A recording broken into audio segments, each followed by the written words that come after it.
I was scrolling through a post, and the description felt like a mirror image of my life. He works late until 10 every night, smells like a strange perfume, and changed his phone password. The comment section was filled with people telling the author to run. With trembling hands, I kept scrolling until I saw the latest update from the author. Thank you for the concern, everyone.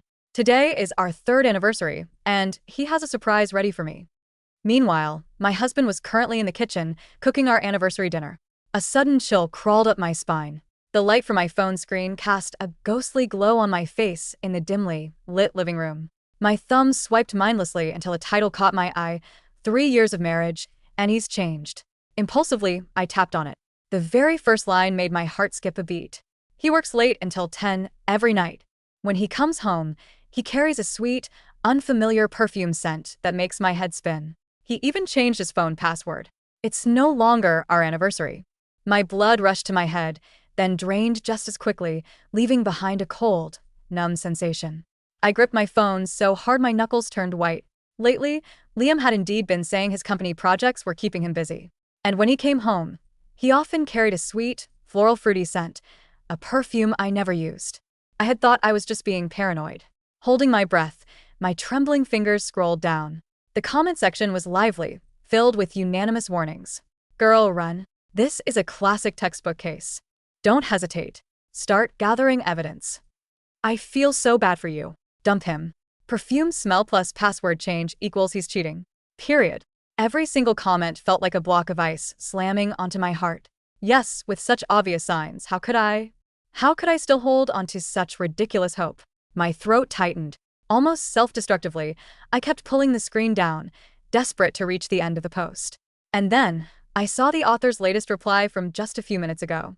Thanks for the concern, everyone. But maybe I'm just being too sensitive.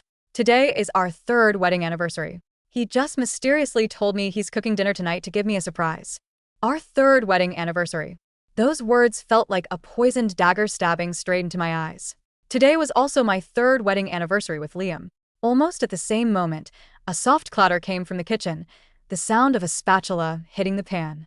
Then came Liam's cheerful voice, slightly muffled through the sliding glass door. Chloe, just a little longer. It's almost ready. I'm going to show off my chef skills tonight. I turned my head stiffly. Through the glass, I could see his tall, familiar figure busy at work. The rich aroma of steak seared in butter drifted through the air, my absolute favorite. Yet, the palm gripping my phone was slick with cold sweat. No, something was wrong. I whipped my head back and stared intensely at the author's username on the screen. It was just a random string of letters and numbers, completely unremarkable. But in the corner of the profile picture, there was a tiny, uncropped hint of a light blue wavy border. It struck my brain like a bolt of lightning. I was the one who helped her set up that specific border.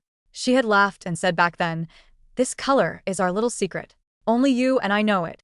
This account belonged to Vanessa. Vanessa, my one and only best friend. My heart felt like it was grabbed by an invisible hand and wrung dry. The pain was so intense I could barely breathe. My vision blurred, and a loud buzzing filled my ears. Every sound from the kitchen felt distant and distorted. Liam was in the kitchen, preparing our third anniversary dinner.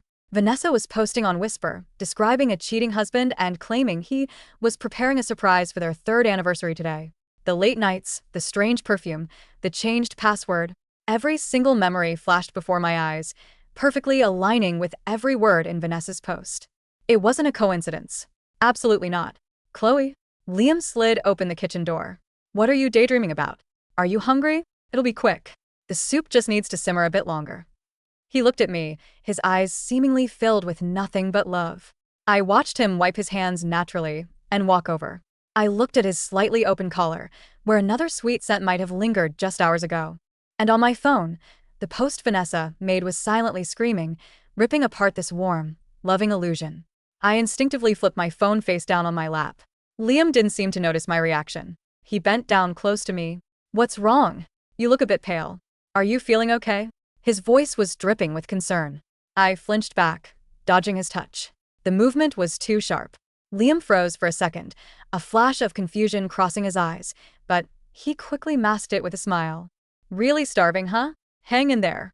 Your man is making you a feast." He turned around, humming a tune, and went back into the warm light of the kitchen. The glass door slid shut, separating his back from me. I picked up my phone again. I unlocked it and opened the post once more. Vanessa's reply, those few words, burned into my eyes like hot iron. Third anniversary, surprise. I looked up at the kitchen. Liam had his back to me, focusing on the soup pot. He occasionally tasted it with a spoon, his side profile looking incredibly patient and focused under the light. What a heartwarming picture. What a perfect surprise. A deep chill settled into my bones. My best friend. My husband of 3 years. When did they start? In the places I couldn't see, how are they celebrating another anniversary surprise? My finger hovered over the direct message button on Vanessa's profile, but I didn't tap it. I just locked the screen and gripped the phone tightly, as if it were the only thing keeping me from shattering right then and there.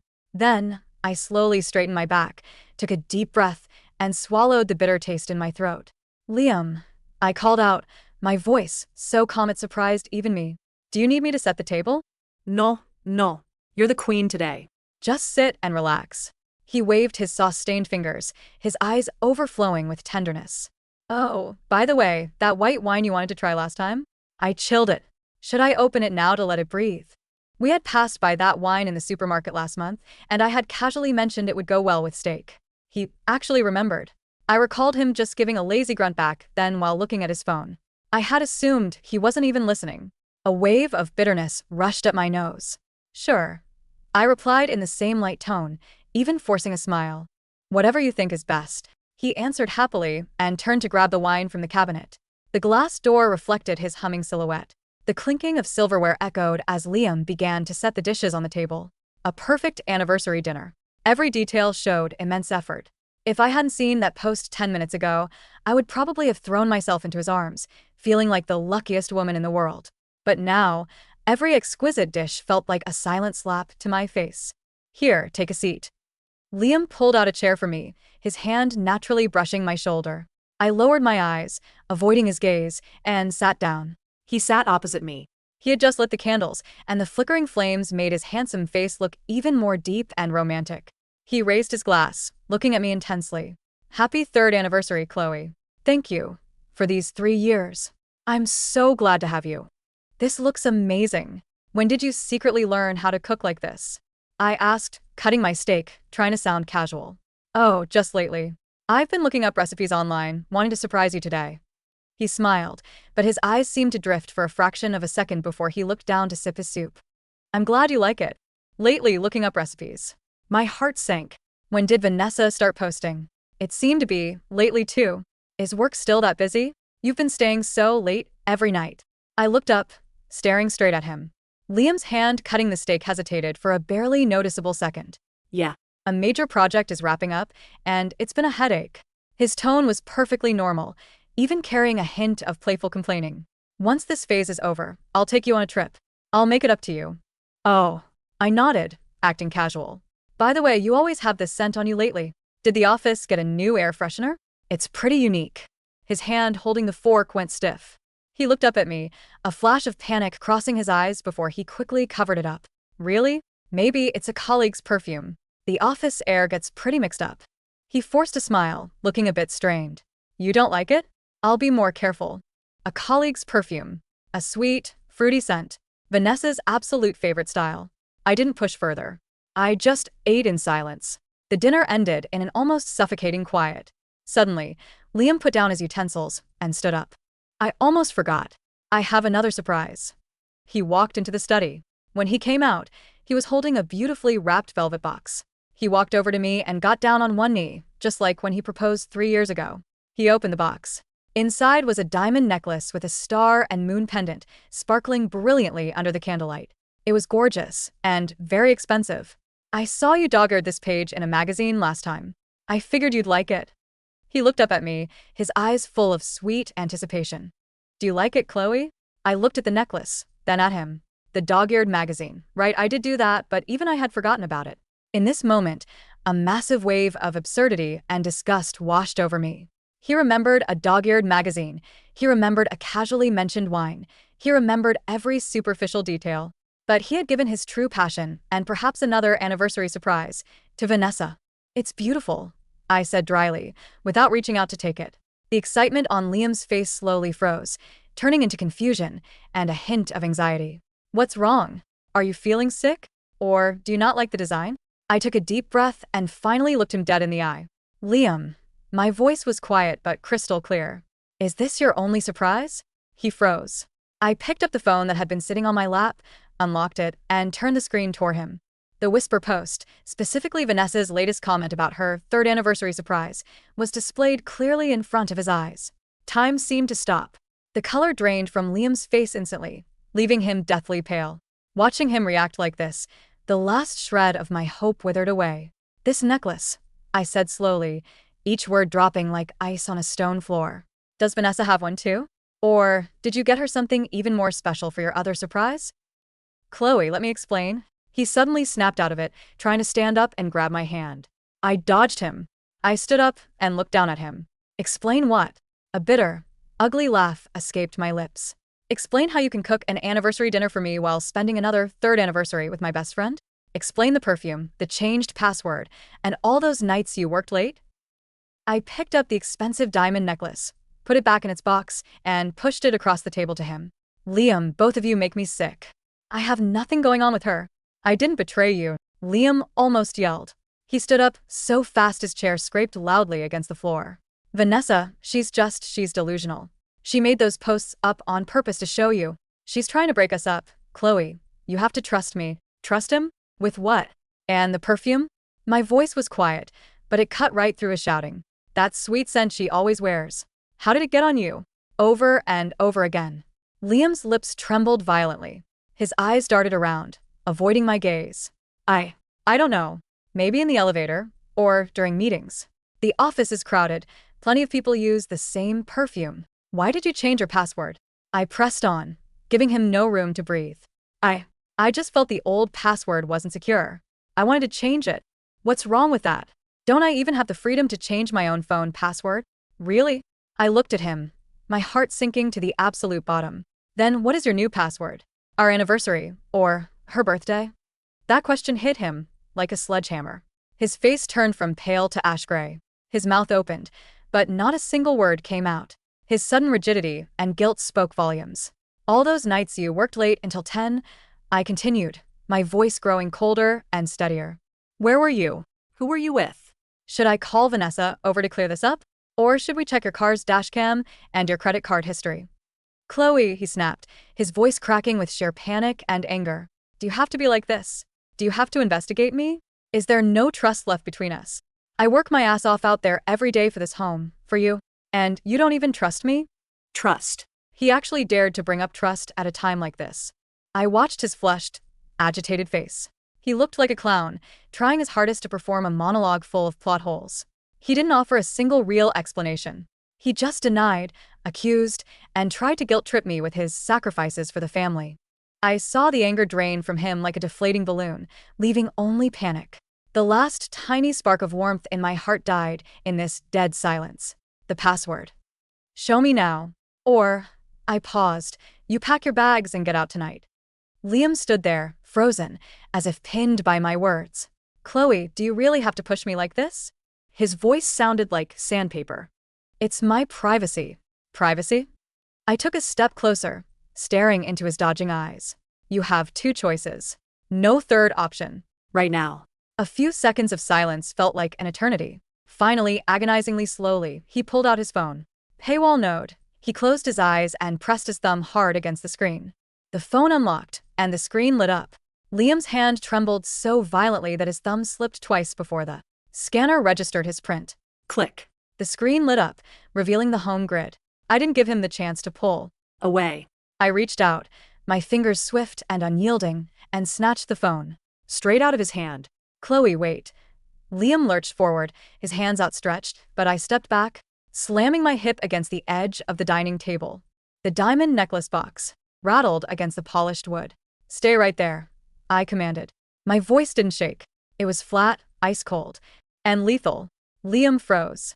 The candlelight flickered across his face, casting deep, grotesque shadows under his cheekbones. The cheerful, romantic husband from 10 minutes ago was gone. In his place stood a stranger whose eyes darted frantically around the room, searching for an escape that didn't exist. I looked down at the screen. The first thing I checked was the security settings.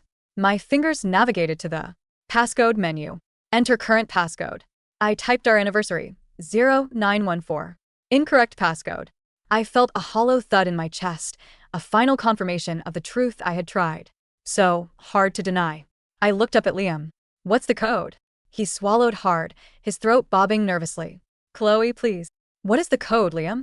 00412, he whispered, his voice barely audible. Above the quiet hum of the refrigerator. 0412. April 12th, Vanessa's birthday. A dark, bitter laugh bubbled up from my throat, though not a single muscle in my face moved. 3 years of marriage, and he had changed his phone's master key. To the day my best friend was born. I re-entered the app grid and opened his messaging app.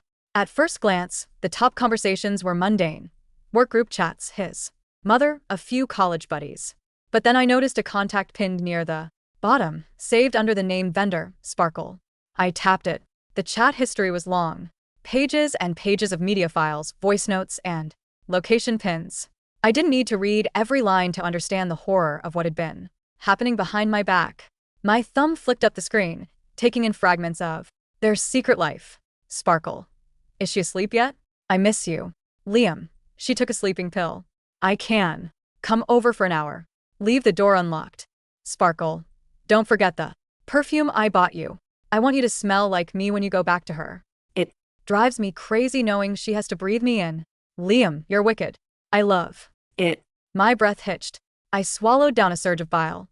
The sweet, floral fruity scent, the one I had smelled on his collar for months, wasn't picked up by accident in a crowded elevator. It was deliberate. It was Vanessa's branding, marked onto my husband like a dog lifting its leg on a fence.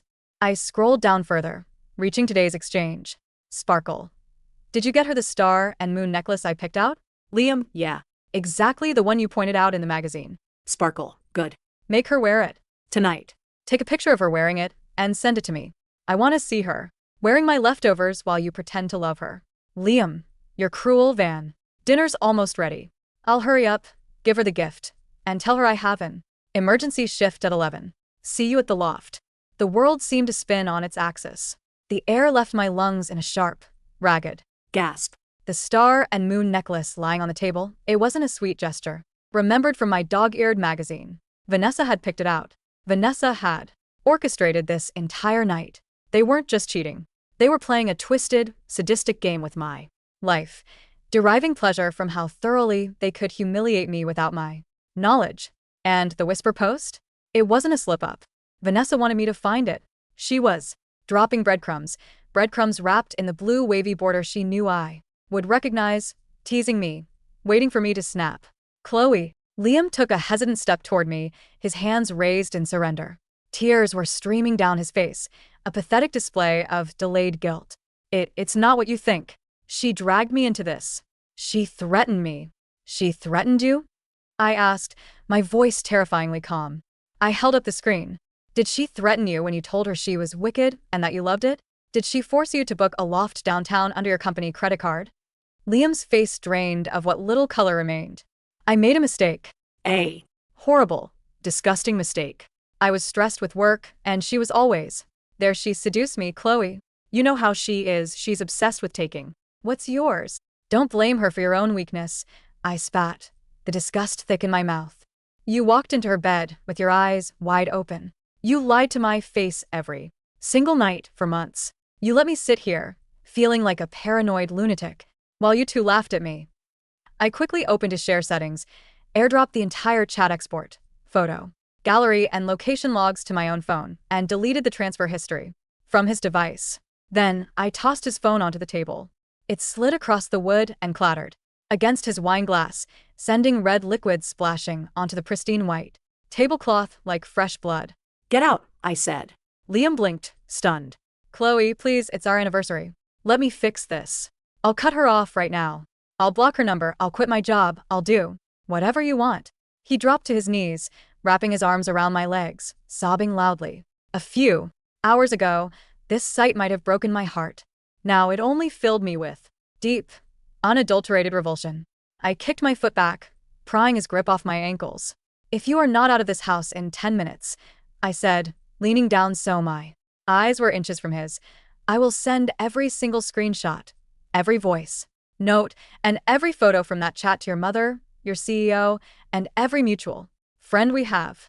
And then I will call the police and report you for unauthorized use of company funds for that loft."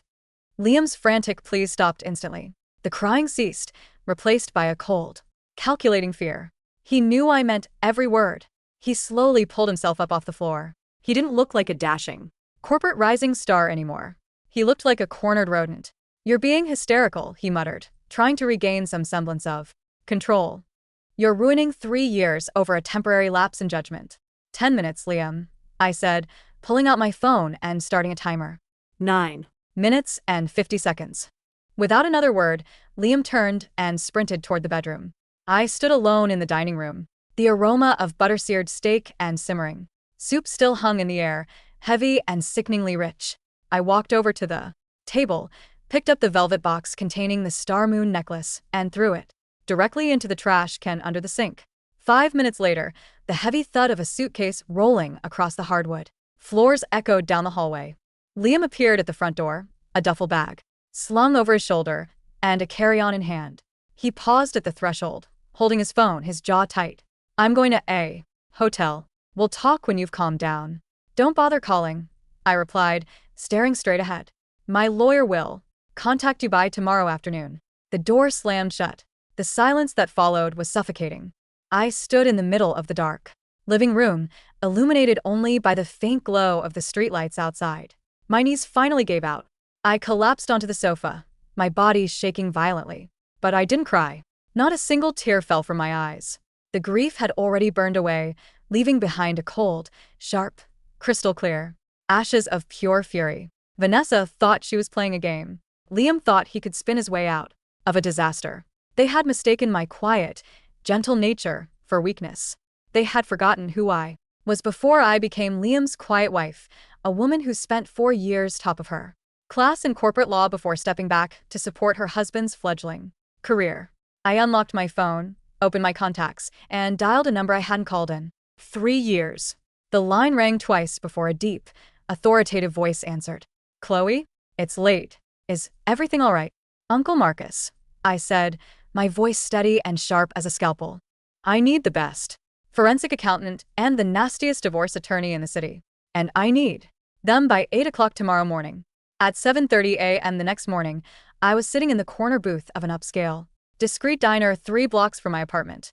In front of me sat Marcus Vance, my late father's closest friend and senior partner at Vance and Sterling, the premier corporate litigation firm in the state, and Eleanor Zhang, a fierce, sharp-suited woman whose reputation in divorce court made corporate titans tremble. A tablet was propped up on the table, displaying the exported chat logs, bank transfer receipts, and location data I had compiled during the long, sleepless night. Eleanor swiped through the files, her dark eyes flashing with professional appreciation. "You did a remarkably clean job collecting this data, Chloe." No. "Illegal spyware, no physical violence, no break-ins. Just direct access provided. Voluntarily under spousal ultimatum. This is all admissible." "What am I looking at legally?" I asked, taking a sip of black coffee. The bitter liquid did little to cut through the exhaustion in my bones, but my mind was laser-focused. Eleanor pulled up a spreadsheet. If this were a standard infidelity case, the state's no-fault divorce laws would mean a roughly 50-50 split of marital assets. However, looking at these financial records you extracted from his phone, she tapped a line of text. "Liam hasn't just been cheating. He's been committing asset dissipation and corporate embezzlement."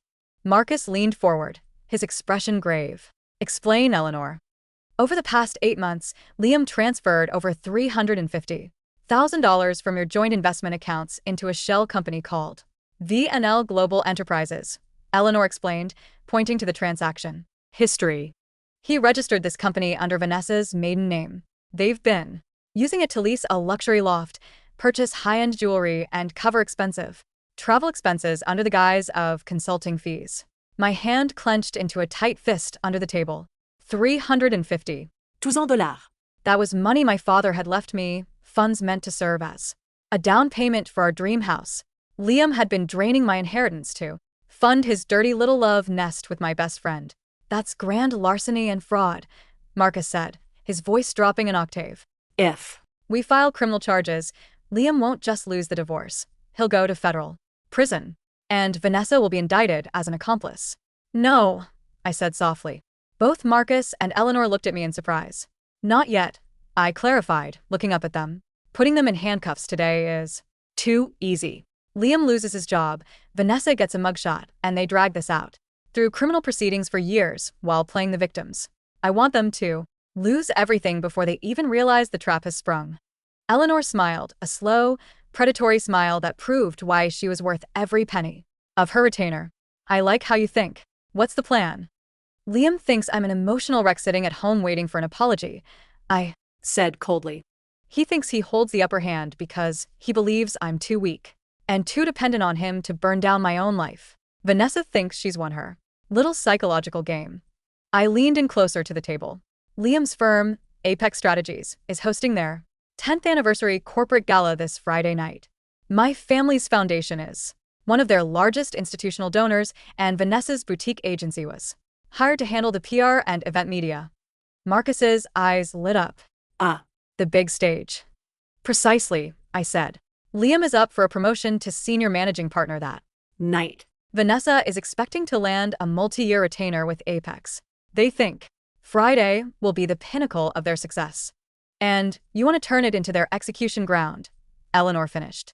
I want Liam bled dry financially before Friday, I said. Eleanor, I want you to file an emergency ex parte motion to freeze all joint bank accounts, credit cards, and property deeds immediately.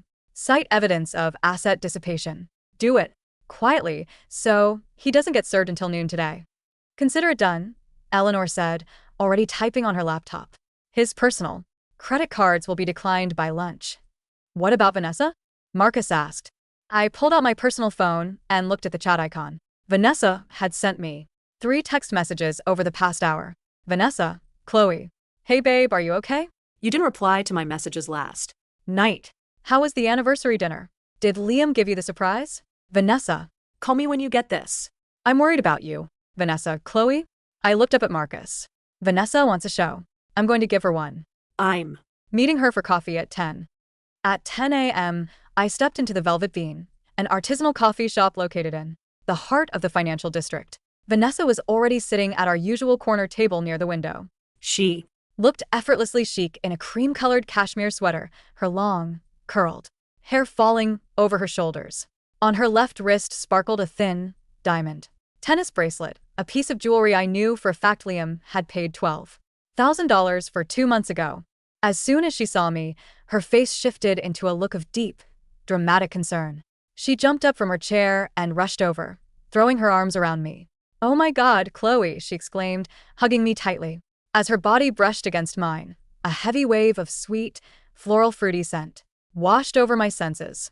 Pear, white tea, and vanilla, the exact scent that had haunted my bedroom for months.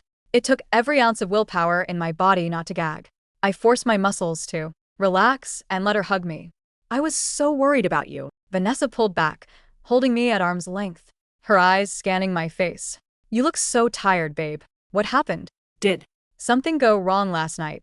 I'm fine, Van, I said, putting on a faint, fragile smile. Just tired. Liam and I had a bit of an argument. We sat down. Vanessa immediately reached across the table to cover my hand with hers, her diamond bracelet catching the morning light. An argument? On your 3rd anniversary? She asked, her voice dripping with artificial sympathy. About what? Did he not like the dinner? Did he forget a gift? She was fishing. She wanted to hear me describe the pain, to hear how the star and moon necklace had shattered my heart. She wanted to devour my misery, like a parasite. No, he cooked dinner. And he gave me a necklace, I said, keeping my tone soft and trembling. It was nice. But lately, Vanessa, I feel like he's hiding something from me. He's been working late every night. His phone is locked. And I paused, biting my lip as if fighting back tears. And I found a post online last night on Whisper. Vanessa's eyes widened slightly, a tiny, involuntary flicker of triumph that lasted for a millisecond before she masked it. A post on Whisper? She asked innocently. What kind of post? It was about a woman whose husband was working late, changing his passwords, and scenting like perfume. I whispered, leaning in as if sharing a deadly secret. And the worst part, Van, the user who posted it had the exact same avatar border you use. The light blue, wavy one. The air at the table instantly changed. Vanessa's hand froze against mine. For a moment, the blood drained from her Face. She hadn't expected me to connect the avatar border so quickly. She had assumed I was too unobservant, too trusting. Chloe, what are you saying? She asked, her voice dropping its warm tone, becoming cautious. You think I made that post? I don't know what to think, I stammered, letting a single tear slip down my cheek. A masterpiece of performance. I saw the post and I panicked. I Confronted Liam. Asked him if he was seeing someone else. I even asked him if he was seeing you. Vanessa pulled her hand back sharply, her expression hardening into a look of offended righteousness. Chloe, How could you even think that? I am your best friend.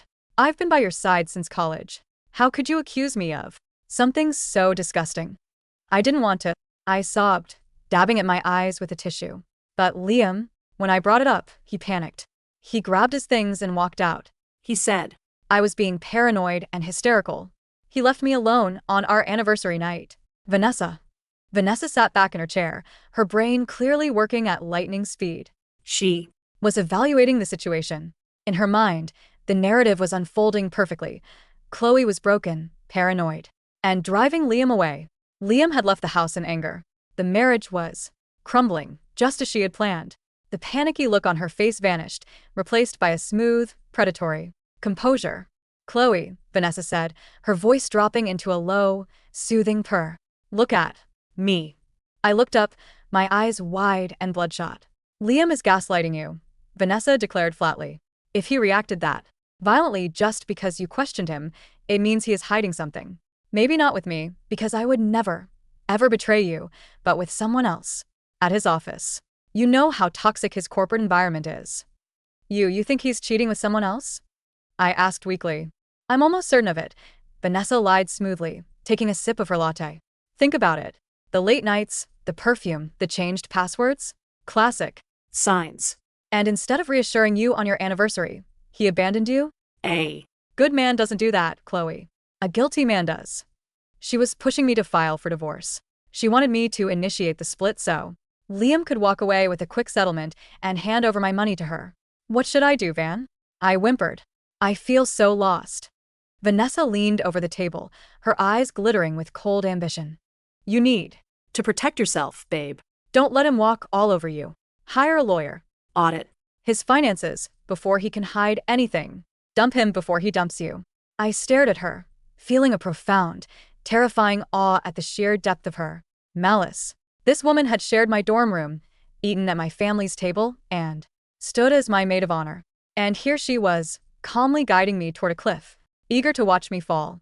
You're right, I said, wiping my face and straightening my back, letting a cold resolve enter my eyes. I need to protect my assets. In fact, I'm going to start today. That's my girl. Vanessa smiled, completely unaware of the trap closing around her own neck. If you need anything, anything at all, I'm here for you. We'll get through this together. I know you'll be there, I said, smiling back. You've always been right behind me. At 1:15 p.m., my phone rang. It was an unknown number, but I recognized the area code immediately. I picked up on the third ring. Hello. Chloe. What the hell is going on? Liam's voice roared through the speaker, raw with panicked fury. The suave, arrogant tone he had tried to maintain the night before was completely gone. Hello, Liam, I said mildly, leaning back in the plush leather chair in Eleanor Zhang's high-rise office. My card was declined at the hotel. Liam screamed. I went to the bank to figure out what was wrong, and the teller told me all my personal and joint accounts have been frozen by a court order. Even my corporate expense card is flagged. Did you do this? I told you last night, Liam, I replied smoothly. My lawyer would be in touch. Are you insane? He yelled, the background noise suggesting he was standing on a busy street corner in the heat. I can't buy lunch. I can't pay for my hotel room. I have meetings with clients today. You can't just freeze my money. It isn't your money, Liam. Eleanor's voice cut in calmly as she tapped the speakerphone button. This is Eleanor Zhang, legal counsel for Mrs. Chloe Miller. We filed an emergency petition for asset preservation based on clear evidence of substantial illegal transfers to an unauthorized corporate entity, namely VNL Global Enterprises. Dead silence fell over the line. I could hear Liam's rapid, shallow breathing. The mention of VNL Global Enterprises was a direct hit to his jugular. That's a business investment, Liam stammered, his bravado crumbling into desperate lie building. It's a startup consultancy. Chloe, you don't understand how business works. Save it for the judge, Mr. Miller. Eleanor interrupted coldly. We have pulled the full corporate registration records, lease agreements for the high-rise apartment on 5th Street, and itemized personal expense reports. Furthermore, A. Formal notice of financial audit has been dispatched to the board of directors at Apex Strategies. No. Wait. Don't involve Apex. Liam shrieked, his voice cracking. Please. If the board sees an audit, my promotion to senior managing partner is dead. I'll be fired. Then I suggest you think very carefully about your next move, I said, taking the phone closer to my face. Because right now, you are penniless, facing corporate fraud charges and standing in the street. Chloe. Please, Liam whimpered, switching instantly from rage to desperate. Begging. I'm sorry. I'm so sorry. Vanessa manipulated me. She told me you were going to leave me anyway. She said you were looking down on me because your family has money. She made me feel like a man again. You sound pathetic, Liam, I said flatly. If you want any chance at avoiding prison time, you will obey every single instruction my lawyer gives you between now and Friday night. Friday night? Liam asked, stunned. The Apex Gala? Yes, I said. You will attend the gala. You will act completely normal. You will bring Vanessa as your firm's media director. And you will not say a single word to her about the frozen accounts or the lawsuit. Why? Liam asked, panic lacing his tone. What are you going to do at the gala? If you drop a single hint to Vanessa that the trap is set, I whispered, I will ensure Eleanor hands the fraud evidence to the district attorney by Saturday morning. Do you understand me? I understand, Liam choked out. Good. Eleanor will arrange a temporary daily allowance of $50 for your meals until Friday. Don't spend it all in one place. I hung up the phone. Eleanor looked across the desk at me, an expression of profound respect in her eyes. He's completely terrified. He'll fall in line. He has no choice, I said, standing up and buttoning my suit jacket. He's a coward. Cowards always run toward whichever force threatens them the most. Right. Now that force is me. Over the next 48 hours, the machinery of our trap moved with terrifying precision. Marcus Vance used his corporate clout to quietly contact the majority shareholders of Apex Strategies. Behind closed doors, they were shown the mountain of evidence revealing how Liam had been siphoning client entertainment funds through Vanessa's PR firm, inflating invoice charges, and kickbacking cash into their secret offshore account. The board was furious. They had been planning to announce Liam's promotion to senior managing partner at the gala, presenting him as the young face of the firm's future. Now he was a massive liability, a fraudster who had stolen hundreds of thousands of dollars right under their noses. Should we terminate him immediately and call the authorities? The chairman of the board asked Marcus during an emergency conference call on Thursday evening. If you arrest him now, I said, sitting beside Marcus on the line, it becomes a quiet corporate scandal buried in financial news. But if you let him walk onto that stage tomorrow night, you can publicly disavow him, demonstrate total corporate integrity to your investors, and completely destroy the predatory PR firm that tried to bleed you dry.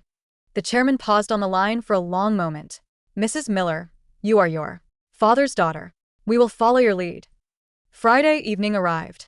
The grand ballroom of the Plaza Hotel was bathed in shimmering gold lights. Crystal chandeliers hung from the high ceilings, casting a brilliant sparkle over hundreds of high-profile guests, CEOs, venture capitalists, socialites, and city officials. Classy jazz music floated through the room, punctuated by the clinking of champagne flutes and polite laughter. I stood near the grand staircase on the mezzanine floor, wearing a floor-length, deep emerald green silk gown. My hair was swept back into an elegant chignon, and around my neck sat a vintage emerald necklace, a family heirloom passed down from my mother. I looked radiant, commanding, and completely unbothered. Beside me stood Marcus Vance, holding a glass of scotch. They just arrived, Marcus murmured, nodding toward the main entrance. I looked down. Liam walked into the ballroom, looking sharp in a black tuxedo. But if you looked closely, his face was pale, his posture stiff, and his eyes darted nervously around the room like a trapped animal.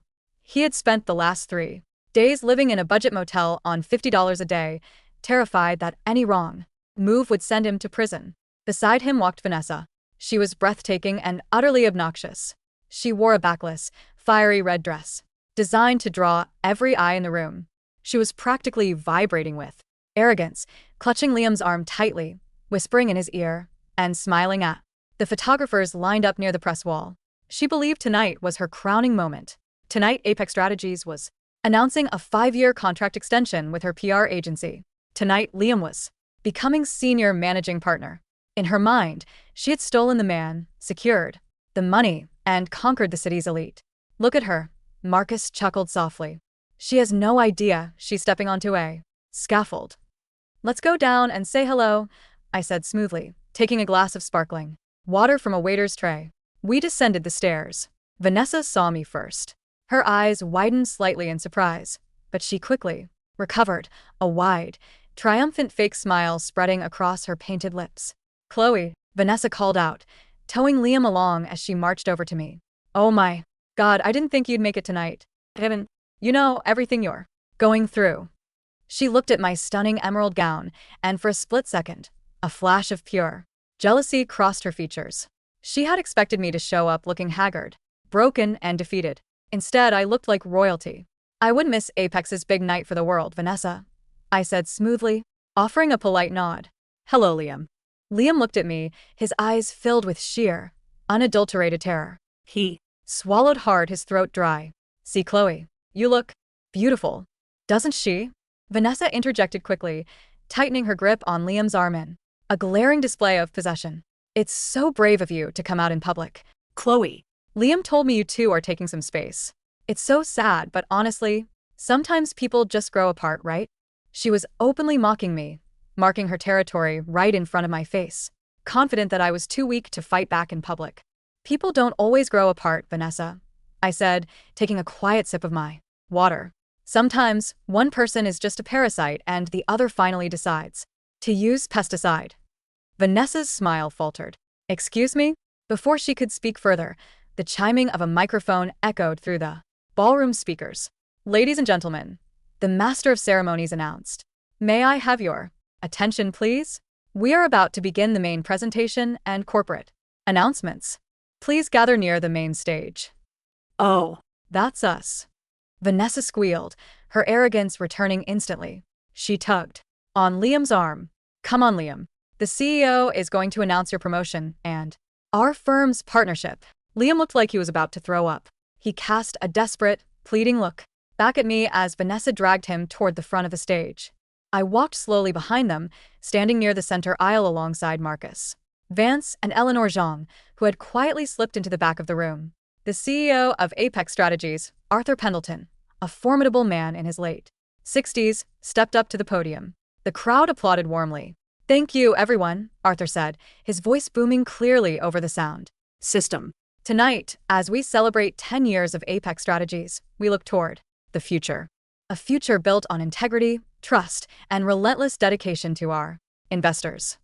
Vanessa was beaming, practically bouncing on her heels near the stage, holding her phone up to record the moment. We had intended tonight to announce a new senior managing partner, as well as a major media contract, Arthur continued, his tone suddenly shifting from warm to gravely serious. However, leadership requires accountability. And before we celebrate our success, we must address a cancer within our ranks.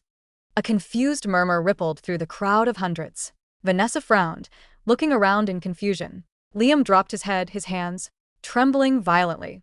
Over the past 48 hours, Arthur said, looking directly down at Liam, an internal forensic audit revealed that one of our senior executives in conspiracy with an outside vendor has engaged in systemic financial fraud, corporate embezzlement, and grand larceny totaling over $400,000 of company and investor funds. The room erupted into shocked gasps. Vanessa turned to Liam, her face pale. Liam, what is he talking about? Who is he talking about? Liam didn't answer. He was frozen, staring at the floor. That executive, Arthur's voice thundered through the speakers, is Liam. Miller. Boom. It felt as though a bomb had detonated in the ballroom. Head snapped toward Liam. Whispers broke out like wildfire. Vanessa gaped in horror, taking an instinctual step away from him. What? Liam. Tell them he's lying. Tell them. And the outside vendor, Arthur continued mercilessly, who knowingly aided in this fraud and used embezzled funds to finance personal kickbacks and luxury rentals, is Miss Vanessa Thorne of Sparkle PR. Vanessa's breath hitched violently. Her phone slipped from her fingers and crashed onto the marble floor, the glass shattering instantly. No, no, this is a mistake. Vanessa shrieked, her voice echoing frantically through the silent room. I didn't do anything. Liam handled the finances. I'm Just a contractor. Is that so, Miss Thorne? Arthur asked, leaning toward the microphone. Perhaps. You'd like to explain the contents of the main display screen. Arthur clicked a remote control in his hand. The massive, 30-foot high-definition projector screen behind the stage meant to show the company's promotional video instantly changed. It didn't show financial spreadsheets.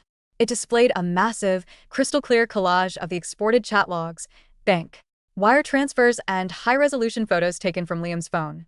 There, magnified for 500 of the city's most powerful people to see, was the chat between Sparkle and Liam. Sparkle. Did you buy the star and moon necklace I picked out? Make her wear it. Tonight. I want to see her wearing my leftovers. Liam. You're wicked. I love it. Below the text were explicit photos of Liam and Vanessa together in the 5th Street loft, along with the lease agreement signed by VNL Global Enterprises and bank statements showing stolen Apex funds paying for Vanessa's diamond bracelet. And right in the center of the screen, highlighted in a bright red box, was Vanessa's whisper post, complete with her username, the light blue wavy border, and her comment bragging about the 3rd anniversary surprise. The entire ballroom descended into absolute chaos. Oh my God. A woman near the front gasped. Look at those messages. That's his wife's best friend. Another voice shouted. They were stealing from the firm to pay for their affair. Look at the whisper post. She was bragging about it online. Photographers rushed forward, flashes blinding as cameras clicked rapidly, capturing the utter horror and humiliation etched across Vanessa's face. Vanessa covered her face with her hands, screaming in frantic desperation. turn.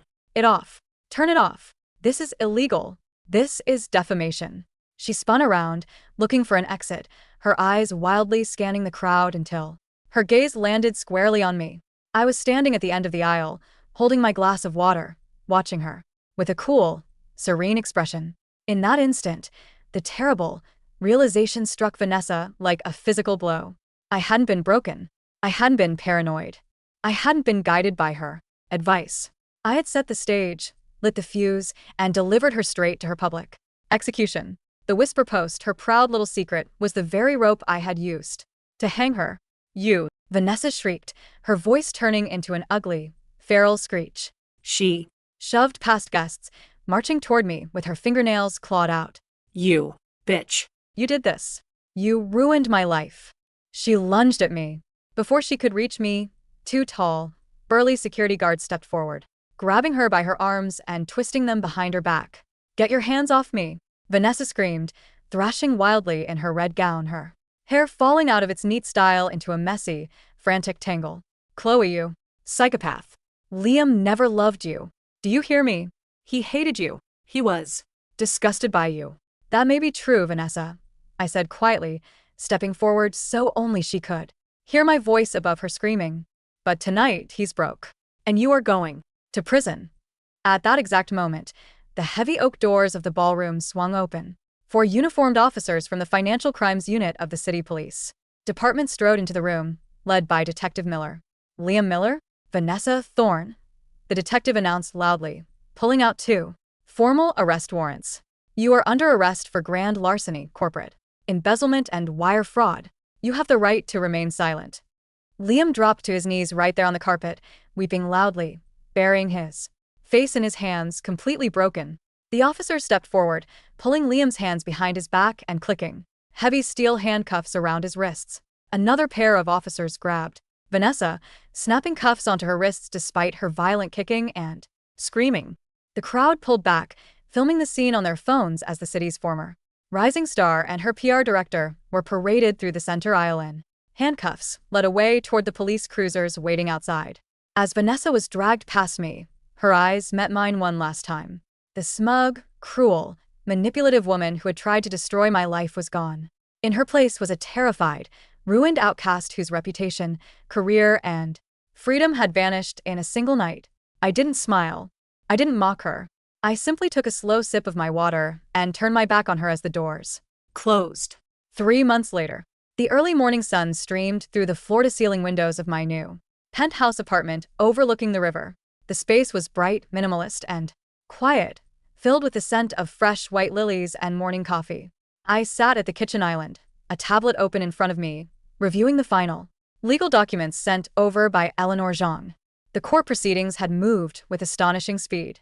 Faced with an airtight mountain of forensic evidence, Liam had agreed to a full, unreserved divorce settlement within 3 weeks. He waived all rights to our marital property, surrendered his remaining retirement assets to repay the embezzled funds, and signed a confession. He was currently serving a 4-year sentence in a state penitentiary for wire fraud and grand larceny. Vanessa had fared even worse. Abandoned by her clients, bankrupt from legal fees, and blacklisted from every public relations and marketing firm in the country, she had been sentenced to 2 years in prison for her role as an accomplice in corporate fraud.